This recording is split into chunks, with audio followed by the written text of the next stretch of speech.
नमस्कार साथियों, दिल्ली में चुनाव खत्म हो गए हैं और एग्जिट पोल आना शुरू हो गया है। आप लगातार टेलीविजन मीडिया चैनल्स के आप एग्जिट पोल देख रहे होंगे तो ज़्यादातर एग्जिट पोल में भारतीय जनता पार्टी की सरकार बनते हुए दिख रही है। लेकिन आपको याद रखना चाहिए कि जब 2015 में दूसरी बार आम आदमी पार्टी की सरकार बनी थी, तब भी यही टेलीविजन मीडिया चैनल ये बता रहे थे कि आम आदमी पार्टी सरकार नहीं बना रही है बल्कि भारतीय जनता पार्टी सरकार बना रही है। लेकिन 2015 में क्या हुआ, दिल्ली के 70 सीट वाले विधानसभा में आम आदमी पार्टी ने 67 सीटें जीती थी। 70 में से 67 सीट जीती थी और तमाम एग्जिट पोल फेल हुआ था। उसके बाद बारी आती है साल 2020 की। साल 2020 में भी जब एग्जिट पोल हुआ था चुनाव खत्म होने के बाद दिल्ली विधानसभा का, और गोदी मीडिया दावा कर रहा था कि दिल्ली में इस बार तो जरूर बीजेपी की सरकार बन जाएगी, क्योंकि पूरा चुनाव जो है वो पोलराइज हो गया है। अमित शाह का वो मशहूर बयान भी आपको याद होगा।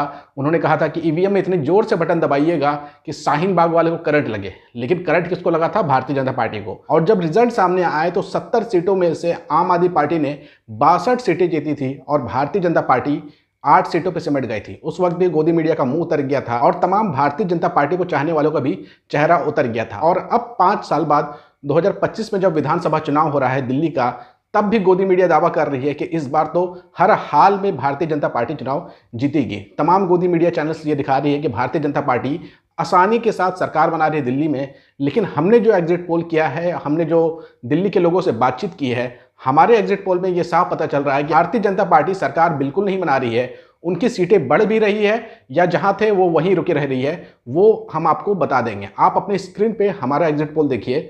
हमारे एग्जिट पोल में आम आदमी पार्टी को दिल्ली के 70 विधानसभा सीटों में कम से कम अगर सीटें मिलती है तो वो 42 होगी, यानी कि 42 होगी, और ज़्यादा से ज़्यादा मिलती है तो वो 58 होगी। यानी कि आम आदमी पार्टी की सीटें तो कम हो रही है लेकिन इतनी कम नहीं हो रही है कि वो सत्ता से बाहर हो जाए। वहीं अगर भारतीय जनता पार्टी की बात की जाए तो भारतीय जनता पार्टी अगर कम से कम सीटें जीतती है तो वो 8 सीटें होंगी, और अगर ज़्यादा से ज़्यादा सीटें जीतती है तो वो 28 होंगी। यानी कि भारतीय जनता पार्टी या तो वहीं रुक जाएगी जहां पर वो खड़ी है, या फिर अगर बहुत ज़्यादा वो गेन करती है तो केवल वो 28 सीटों तक पहुंच पाएगी और बहुमत के आंकड़े से पीछे रह जाएगी। आपको ये भी जानकारी दे दें कि दिल्ली में कुल 70 विधानसभा सीटें हैं, जिसमें 36 बहुमत का आंकड़ा है, और इस आंकड़े को छू नहीं पा रही है भारतीय जनता पार्टी। कांग्रेस की अगर बात की जाए, अगर कांग्रेस का प्रदर्शन इस बार और डाउन जाता है, खराब रहता है, तो वो सीट नहीं जीत पाएगी पिछले 2 चुनाव की तरह, और अगर अच्छा प्रदर्शन करती है तो 2 सीटें जीतते हुए दिख रही है। इसके अलावा दिल्ली के 2025 विधानसभा चुनाव में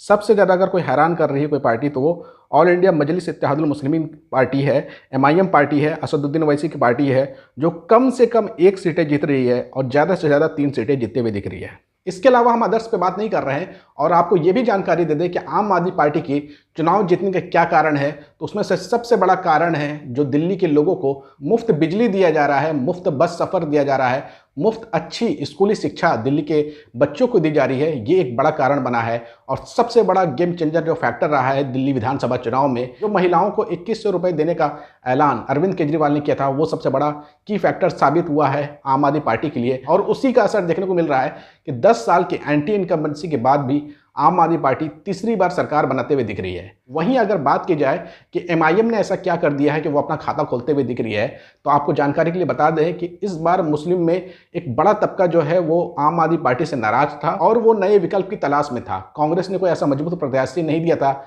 जो कांग्रेस की तरफ मुस्लिम मतदाता चला जाता, लेकिन MIM ने कुछ ऐसे प्रत्याशी दिया जिसके प्रति मुस्लिम जनता में सहानुभूति की लहर दौड़ पड़ी, जिसमें से एक नाम हो ताहिर हुसैन का है, जो अब तक जेल में बंद थे।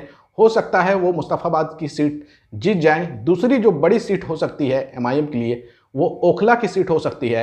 ये सीट भी सिफाउर रहमान जीतते हुए दिख रहे हैं ऑल इंडिया मजलिस इत्तेहादुल मुस्लिमीन से, और ओखला से आम आदमी पार्टी के सबसे बड़े मुस्लिम चेहरे अमानतुल्लाह खान हारते हुए दिख रहे हैं। अमानतुल्लाह खान का हारने का एक बड़ा कारण ये है कि अमानतुल्लाह खान ने पिछले 5 सालों में कुछ भी कार्य नहीं किया है ओखला के अंदर। अगर आप ओखला में जाइएगा, किसी भी इलाके में जाइएगा, गंदगी से आप बहुत ज़्यादा परेशान होइएगा।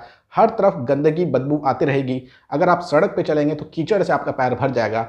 इसके अलावा भी कई ऐसे समस्याएं थी जिस पर ध्यान नहीं दिया अमानतुल्लाह खान ने, और उसी का खामियाजा भुगतना पड़ सकता है अमानतुल्लाह खान को, और वो बुरी तरीके से चुनाव हारते हुए दिख रहे हैं ओखला सीट पे। तीसरी सीट जहां पर एमआईएम चुनाव जीत सकती है वो सीट है सीलमपुर की, जहां पर लग रहा है कि ऑल इंडिया मजलिस इत्तेहादुल मुस्लिमीन के प्रत्याशी चुनाव जीत जाए। तो हमने जो अपने दिल्ली के साथियों से जो खबर जुटाई है उसके मुताबिक ये क्लियर हो रहा है कि तीसरी बार आम आदमी पार्टी की सरकार बन रही है और बड़ा उलटफेर कुछ नया करते हुए अगर कोई दिख रहा है तो वो ऑल इंडिया मजलिस इत्तेहादुल मुस्लिमीन करते हुए दिख रही है। आपका क्या अनुमान है कि एमआईएम कितनी सीटें जीतेगी, आम आदमी पार्टी कितनी सीटें जीतेगी, बीजेपी कितना सीटें जीतेगी और कांग्रेस कितनी सीटें जीतेगी?